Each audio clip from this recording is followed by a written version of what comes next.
Many times, depending on the project we're working on and with the fabric we're working with, we'll have to reinforce our seams so they don't burst or even tear our fabric. So stay with me and I'll show you a few of them that are really useful when you're sewing upholstery, strong fabrics, and of course handbags, for example.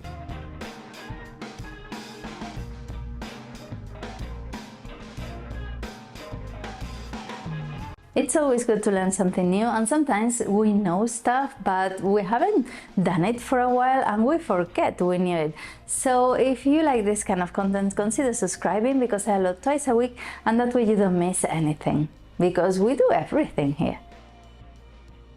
I am an unconditional fan of top stitching. I love it. I think it looks really nice, and apart from that, it gives strength and stability to the previous seam you've had done before. So for any upholstery and handbags, anything like that, even denim, if you're sewing something with denim, it looks really good. So for example, this piece of leather is looking a bit flimsy and it doesn't stay, it looks wavy. So what we're going to do, or what I'm going to do, is to add some top stitching, and to do so you are going to fold your seams to one side and sew on top. You can do it different ways, because of course you can open your seam and do two on each side, and that's really good as well. On this case I'm going to do just once.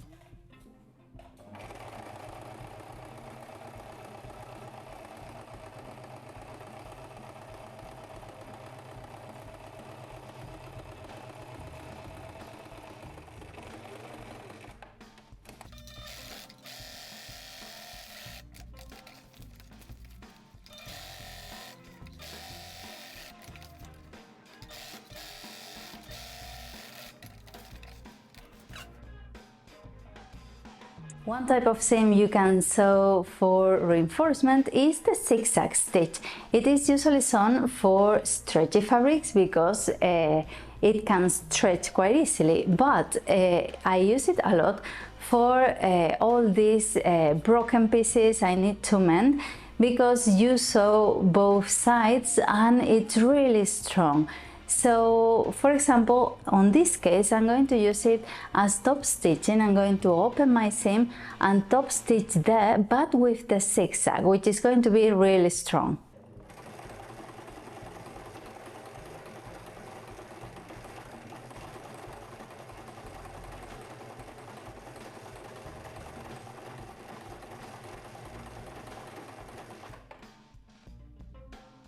You can't really see it because it's black on black, but it is really strong. And another seam you can use as reinforcement that is really simple, it's a double seam.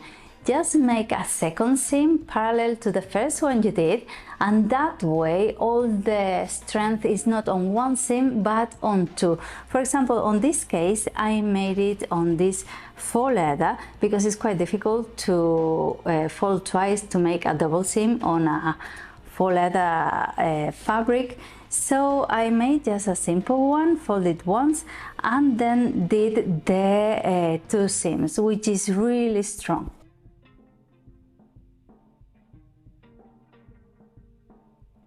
And for stronger fabrics, one reinforcement seam that is really interesting is to make a second one round the edge of your seam allowance. Like when you do a zigzag stitch when you don't want anything to fray, sort of like that, but this is not fraying, so you're just reinforcing that first seam you did.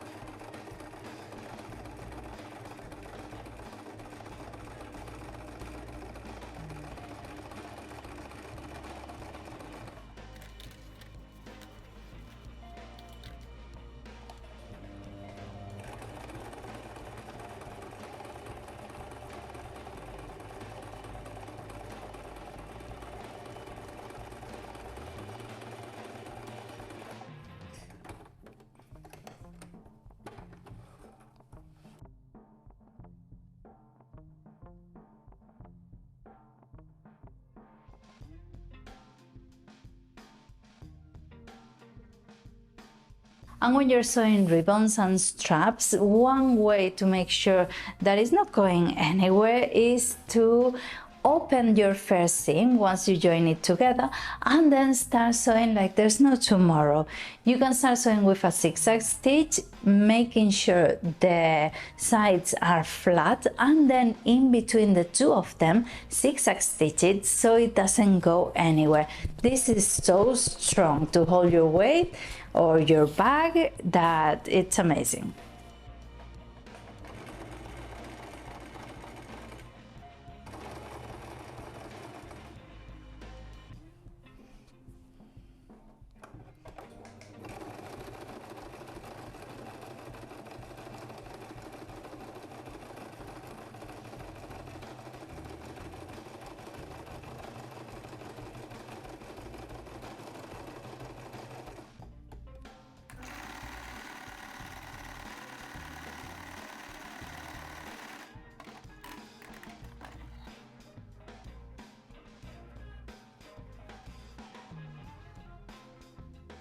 And the last ones I want to talk about are reinforcement seams, but they are also decorative seams because they hide all the mess you can have on your seam, and they are ideal for giving a nice look, a nice finish.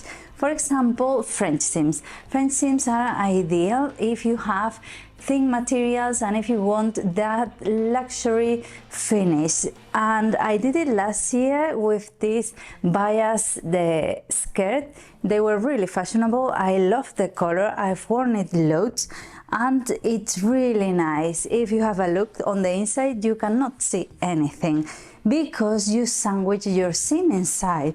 Instead of sewing right sides together so your seam stays inside, you sew wrong sides together. So then when you put it right sides out, you can take all those excess fabric off, cut it off, and then do a second seam. And that way it stays in there. It doesn't, you cannot see anything, and it's a lovely finish. Some people don't like it because they say it's too bulky, but it's for thin fabrics. So for all your satins and silks, when you want a nice and luxury finish, it's the best. And the last one I want to talk about is the flat fell seam. I did it with these paperback trousers. I've worn them loads. I like them a lot. The look of it with high waist, and they're really nice. And the flat fell seam is ideal for this kind of fabric. All the jeans or hard cottons or things that are going, if you make a handbag, or things that are going to fray a lot, it's the best. So you have to sew right sides together like you would and cut the excess of one of the two seam allowances, so that way the other one can fold on top of the short one and go flat and sew it again. It's ideal, it's really good, it's really nice because you don't see any seams on the inside or on the outside, and of course it's really decorative as well if you do it in a different color thread. Reinforcement seams are really useful and they can save you from a lot of trouble. So consider them when you're going to sew something for upholstery or some thicker fabrics you want to use for carrying stuff if you're sewing a handbag or something like that, or maybe for thinner fabrics if you want to hide the seams. So they have lots of different uses and they're really nice as well. You can use decorative stitches in different colors and they look amazing. I like them a lot. Or even if you have some material that is not behaving really well, is not going the way you want it, the minute you put a top stitching on top, it'll go flat and obey, so that's good. And if you like this kind of content, consider subscribing because I upload once a week now, and I'll see you next week. Share as well. Bye.